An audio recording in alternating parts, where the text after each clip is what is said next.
Hello everyone, Myrtle Schmergle here, reporting from gorgeous, exciting planet Earth.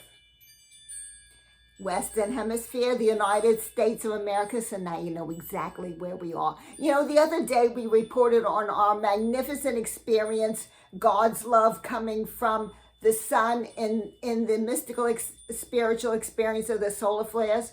And then we hear about this. Listen to this. You'll believe this. Listen to this.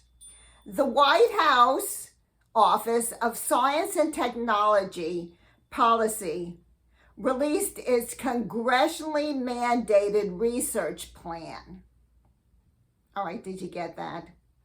And guess what the plan involves? The plan involves blocking the sunlight from the sun to save Earth from global warming. Blocking the sunlight from the sun. Do you understand what this is? This is a live being, the sun, and we're on a live being, the planet Earth. And these folks have this, excuse me, but a cockamamie idea to block the sunlight coming from the sun. And there's different methods. Listen to this. It's called solar geoengineering. And this is different methods to block the sunlight coming from the sun. Now, to me, guess who's behind this? You know who I'm talking to, you folks. The reincarnated friends from Atlantis who sank Atlantis because they wanted to interfere and create and interfered with the electromagnetic field, the aura of the earth, ripped it. Consequently, the whole continent of Atlantis sank because some folks wanted to do what they thought was interesting. I don't know what to say, except the only thing I can say is to address these reincarnated Atlanteans. Please listen to me.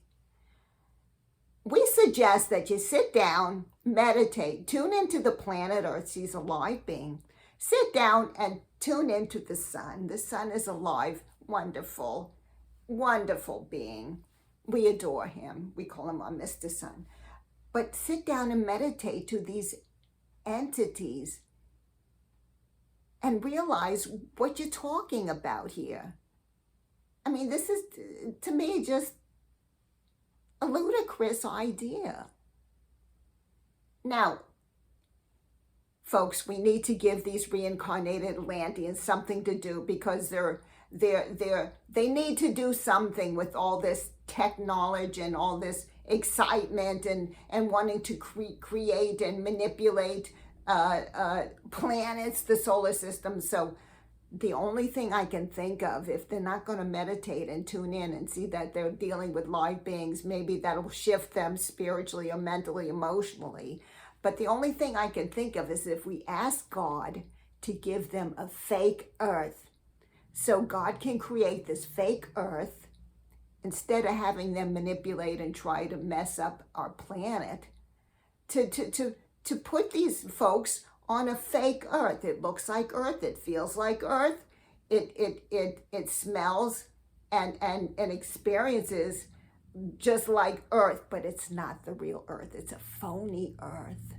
And then they can do with it what they want. You know, like kids, that want to take your toaster apart, all right? Well, you're not going to let your child take the toaster apart. And if you are, then you give them a fake toaster, okay? Or a duplicate toaster, not your real toaster. You give them something else just in case they can't put it back properly or whatever. Let them have a toy to experiment with and to have fun with.